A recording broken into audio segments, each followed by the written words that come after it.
Hello, and welcome all to Movie Hunter, the show that tracks down the quality of all sorts of movies. My name is Hunter, and today in the 32nd episode, our target is Bambi, produced by Walt Disney Productions and distributed by RKO Radio Pictures. In 1923, Felix Salten wrote the novel Bambi: A Life in the Woods, which film director Sidney Franklin purchased the rights to in 1933 with the intent to produce a live-action adaptation before realizing the difficulty of it.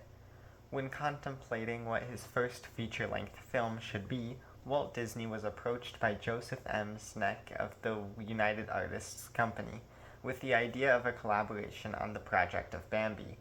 Sidney Franklin would later that year approach Walt Disney with the idea, but Disney rejected it, feeling that it would present technical difficulties. Years later, in 1937, Franklin sold the film rights to Disney, and they began to work with the intention to have it be their second film. The animation of the deer and the transforming of the story to fit a more childlike audience delayed production, with Pinocchio becoming their second film instead. On August 17, 1939, production on Bambi finally started, but not without many interesting script changes. Among them, much darker scenes than what we ended up with, including visibly seeing Bambi's mother dying and having the villain of the film, Man, be burned to death in the wildfire he accidentally started. In order to animate the animals with realism, Rico Lebrun, an animal painter, gave a lecture to the animators on animal structure and movement. The animators also visited the Los Angeles Zoo, and Disney even set up a small zoo at the studio containing rabbits, ducks, owls, skunks, and 2 deers named Bambi and Feline. Animator Mark Davis was able to finalize Bambi's design by utilizing Rico Lebrun's realism and exaggerating the characters' faces. The film's forests were inspired by Eastern American woodlands, and artist Maurice Jake Day spent many weeks in the forests of Vermont and Maine. Animator Tyrus Wong was able to place focus on his painting that Day ended up liking so much that he appointed Wong as the film's art director. On August 9, 1942, the film released in London, and in the United States on August 13, 1942. It became Walt Disney Animation Studios' 5th film after 1941's Dumbo and before 1943's Saludos Amigos.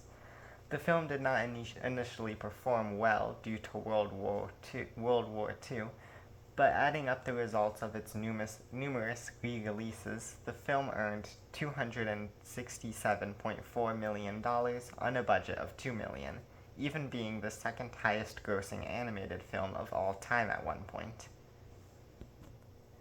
The supervising director was David D. Hand, and the sequence directors were James Algar, Bill Roberts, Norman Wright, Sam Armstrong, Paul Satterfield, and Graham Hyde.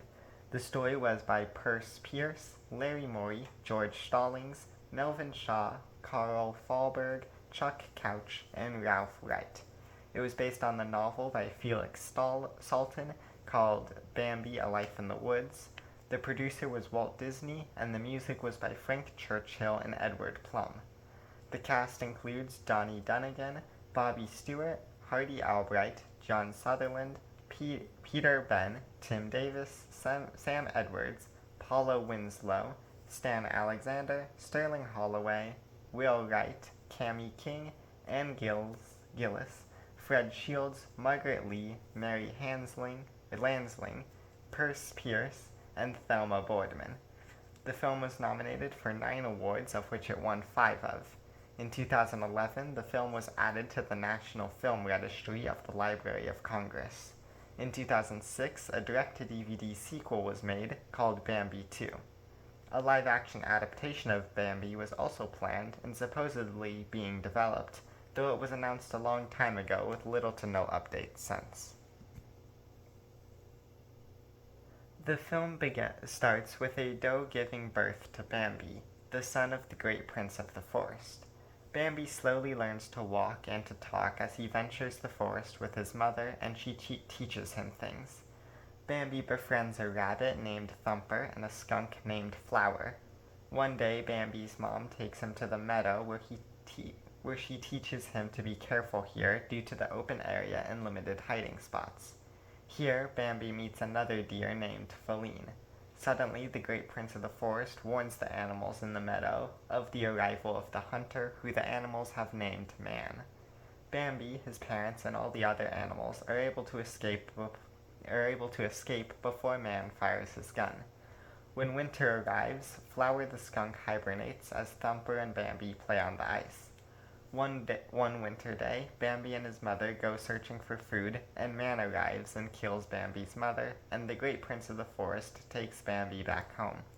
When spring arrives, an older owl named Friend Owl tells Bambi, Thumper, and Flower about love. The trio, now much older, scoff at the idea and reject the notion of falling in love. Flower and Thumper immediately abandon this, though, as they soon meet a female skunk and rabbit. Left alone, Bambi wanders the forest and meets up with Feline once again. They are quickly interrupted by another deer, however, who Bambi fights off, gaining Feline's affection. Soon after, Bambi and Feline come across the smell of smoke from a nearby hunter's camp. Bambi's father warns him that Man has brought with him more hunters, and in the ensuing chaos, Bambi loses track of Feline. Man sends his numerous dogs to attack the animals, which Bambi then has to fight off to save Feline. As the two are fleeing, Bambi is shot but survives. Meanwhile, the man's campfire quickly spreads into the forest, causing all the animals to flee to the riverbank, and the hunters evacuate. When the fire dies out, the animals return to the forest, and we jump to the future and see Feline has given birth to twins, and Bambi has taken his father's spot as the great prince of the forest. Firstly, let's start off with the main trio of the film, Bambi, Thumper, and Flower. Bambi doesn't really have much in terms of character, but for what it's worth, I think it's very nice watching him grow up as time goes on. From watching him learn to walk to slowly becoming more and more able to speak words, it's very adorable and fun in a way, even if it leaves very little to talk about from a character perspective.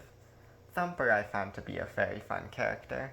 Always energetic and not really thinking things through, he makes for a very funny character to watch mess around, because he does ultimately mean well. Flower is the odd one out in this case. He doesn't really do much to the story, with his single introduction scene during the fall, his single scene in the winter during which he is sleeping, and then in the spring he's just treated like an iconic member of the group, even though we hardly know who he is or what his relationship to Bambi and Thumper are. He's not a bad character necessarily, but there's not even really a character to begin with. Overall, the trio make for a fine enough group of characters to follow. Bambi is a fun enough character to view the world through, but he doesn't really have much character to speak of. Thumper is a fun character, but there's really not much more to say than that.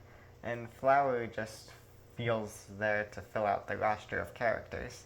Not my favorite Disney protagonists, but I wouldn't say that they're outright bad. Next, I'd like to talk about the way the story is split into sections with the seasons, and how each one operates individually and as a whole. The story begins in what I can only assume is the fall, given that the next season shown is winter. This is the season in which Bambi is born and his mother teaches him various lessons. This is a very wholesome part of the film and probably my favorite. It's nothing extraordinary, but it's fun and beautiful to watch. It also quickly establishes Feline and the humans. The winter is more of the same, in the first half anyways. Not a whole lot happens in this season though, if I remember correctly. Bambi and Thumper play on some ice and we see Flower hibernating, and that's about it. Until, of course, the death of Bambi's mom, which I'll get more into in a later section.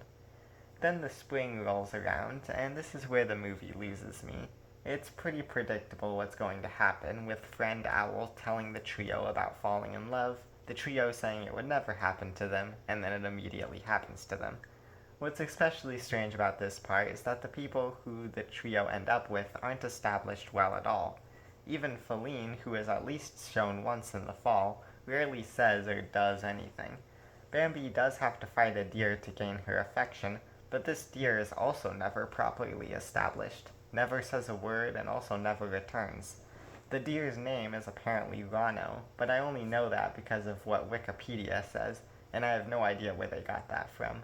Maybe the book on which the film was adapted from? Overall, the seasons are a nice way to show, and not tell, the starts and ends of the first, second, and third acts. But I really wish they were more definite than just a single important scene each. This is going to seem like a really random comparison, but bear with me for a second. In the video game The Last of Us, it is similarly structured with the use of seasons. What I really like about this is that each season is beautifully captured with the visuals. Bambi does a similar thing, but not really to its fullest, I feel. Like, it does the bare minimum, I think. The fall, it rains, the winter, it snows, and the spring, there's flowers. It's all pretty nice. It's all with pretty nice animation, but it doesn't really capture the spirit of the season to me all that much. Another thing The Last of Us did well with the seasons is that each one uniquely marks the start and end of a section of the story and all flows together really well. In Bambi, seasons start and end with very little plot significance and rather with just where we are in terms of runtime. One exception to this would be the spring starting after the death of Bambi's mom, but that actually delivers extreme tonal whiplash that we'll get into with more detail in a minute. Overall, the seasons are nice in terms of breaking up the film, but doesn't offer a whole lot more than that. The animation is beautiful, and the story being told doesn't really flow together all that naturally with the seasons. Now, let us quickly discuss Bambi's parents. Let's start with his father, because this really won't take long. The Great Prince of the Forest, Bambi's dad, is not really a character at all. He's hardly around, and all that we know is that he is respected by all the animals, hence why he's the prince. But we're never shown why that is. We also never see any emotion from him at all. He seems totally indifferent in every scene he's in. When Bambi is born, he's looking off into the distance a good deal away. When Bambi's mom dies, he guides Bambi back home and just leaves. In the final battle, he kind of helps out Bambi a little bit, but doesn't really do much. His title as the Great Prince of the Forest is really cool, and apparently he is not the king because the forest is the king. That's a really cool concept, but it's not explored at all. I had to look up why he was the prince and not the king. Bambi's mom similarly doesn't really have a whole lot of character. She's really the most prominent in the first act by being Bambi's caretaker in scenes that I have already established are cute. Then, of course, in what is arguably the most iconic scene of the film, is her death. Her death is very tragic and sad to see, and I don't know what the general consensus on it is nowadays, but I feel like it kinda aged for the worse as time has gone on. On one part of this is that everyone knows that she dies, so it becomes a question of when, not if, she does die. The second, and much more prominent, reason for this is the aftermath of her death, which is the main cause of my dislike for this part. Her death is immediately followed by the spring starting, and an incredibly cheerful song playing, which creates an intense tonal whiplash. We were supposed to be crying 5 seconds ago, and the film just immediately shoves us into this now happy atmosphere that really leaves a confused impression above all else. The way that it's never brought up again is also disheartening. It really makes it feel like it had no impact when it really should have had a lot of impact. Finally, that leaves us with the villain of the film, Man. When I first heard that the villain's name was Man prior to watching the movie, I thought that it was a lack of him having an actual name within the film. But no, the animals all just actually refer to him as Man, which is very strange at times. Similarly, we never see or hear him at all. I struggle to really call Man a villain at all because he's just a hunter, really. He's careless, that's for sure, having started the wildfire because he wasn't smart enough to put out his fire, apparently. but because of his lack of character, it's really just a thing that needed to happen rather than a reasonable effect to a character's expected action. Man makes for a very odd villain, being more of an antagonistic force than anything else. To his credit, he creates a very intense finale, but even that's over with pretty quickly. I give Bambi a 6 out of 10 for being a fun enough time at certain points, but being rather disappointing at continuing the beautifully planned story about life and nature. The characters and stories just don't really work for me. I can understand why someone may love this film a lot. It's definitely very simple and very effective in select scenes, but for me personally, I don't see a lot of use in watching it over films like Alice in Wonderland, The Lion King, or The Jungle Book, which all take negative elements of this film and do them better, in my mind at least. Well, that's all, folks. I hope you enjoyed, and feel free to share any opinions you had on the movie. A new episode releases each week, so stay tuned to see which film I cover next.